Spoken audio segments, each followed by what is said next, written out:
And we've had a lot of that today on the show. But joining us now on the On Air listener lines is Frank Guinta, former Manchester mayor, former congressman in the 1st District, now a candidate again for the congressional 1st District seat, now held by Carol Shea Porter. Joining us, and Frank Guinta's challenger, Dan Innes, and Brandon Kelly also in that race. Good morning, sir. How are you? I'm doing great, Jack. How are you? Good. I always like to start with asking you, the candidates, how's the campaign going? What are you hearing, and how things progressing?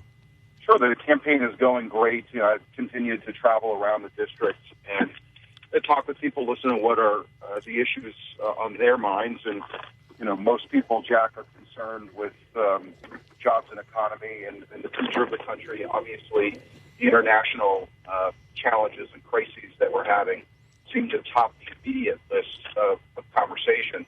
But, of course, when you talk about long-term issues, it still is the lack of growth in our economy, the lack of sustainability and growth in our economy, and that has deep concern for families across the district. I'm breaking up a little bit on the phone line, but maybe just be where you are traveling, so drive safely if you are. We had Drew Klein, New Hampshire Union Leader editorial director, on the show earlier, one of his pieces today, talking about Senator Kelly Ayotte calling for a plan to deal with ISIS, not just containment. But one thing he alluded to, and I'm just asking because you serve in the district, last weekend was the memorial service of James Foley, and he said that as far as he knew, he had seen some report that Carol Shea Porter had not attended that when other members of the delegation, the governor, did. Curious, did you attend that, or do you know if Carol Shea Porter attended Mr. Foley's memorial service?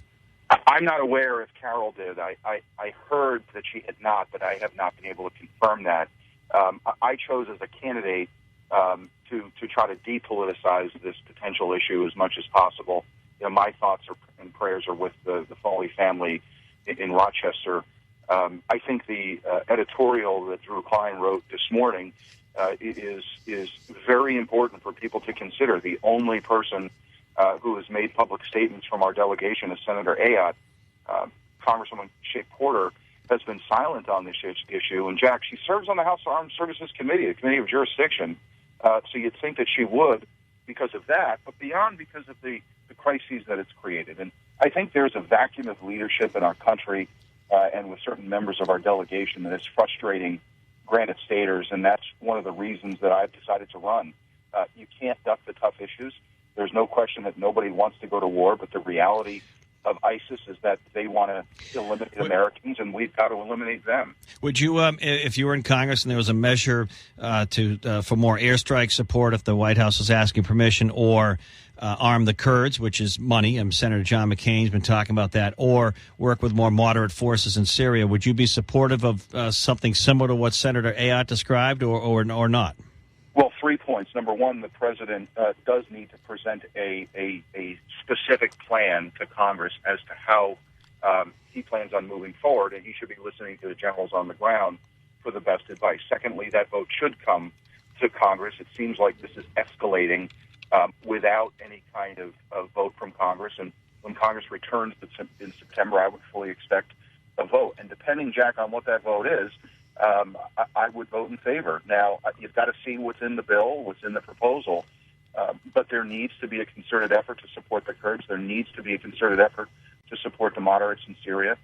We've got to eliminate ISIS, who have geographic range beyond just Iraq into Syria now, and they're growing in size and scope. They're now upwards of 20,000 members of ISIS.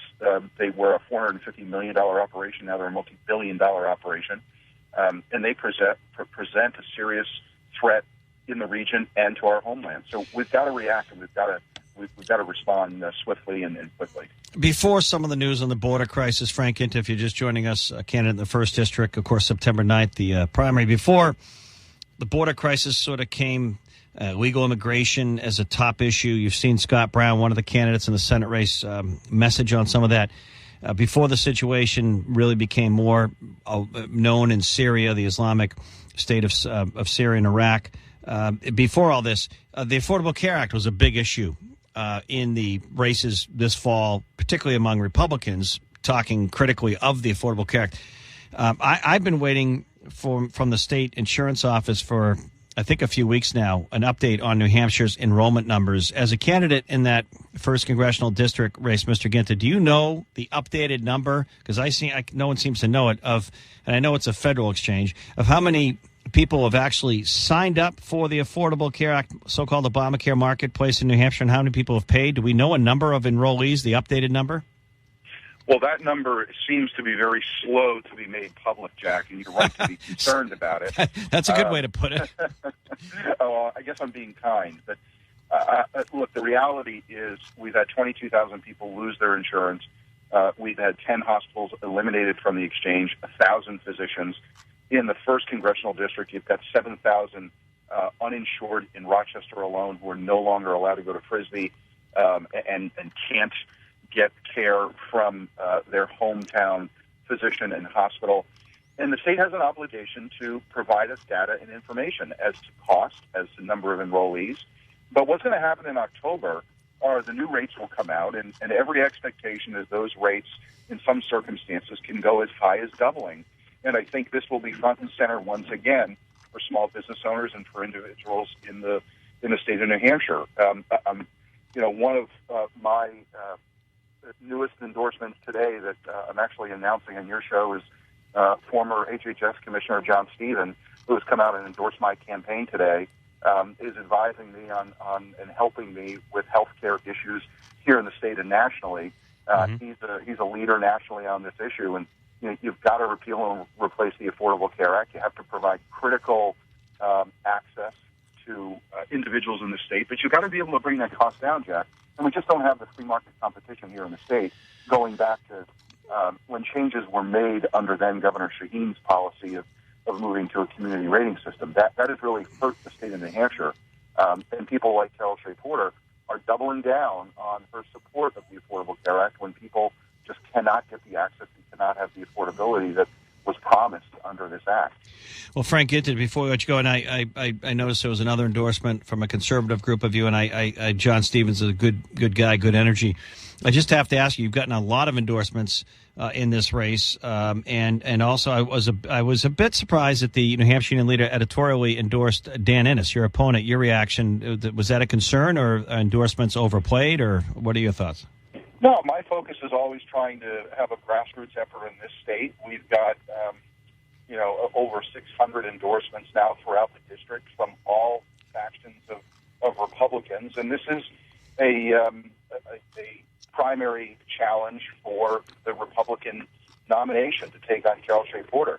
I think we are best suited to beat Carol in November. Right now the polls show that I'm beating her. You never take a poll for granted. You focus on working hard.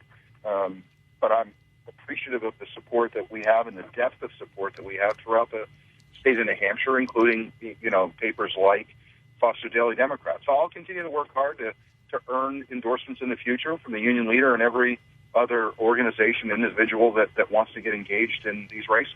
All right, thank you. Enjoy your Tuesday. Thanks for joining us, Frank Guinta, on the Auto Fair Listener Lines. Appreciate it. Thanks, Jack. All right, we're going to take a break. News Radio 610 96.7. More.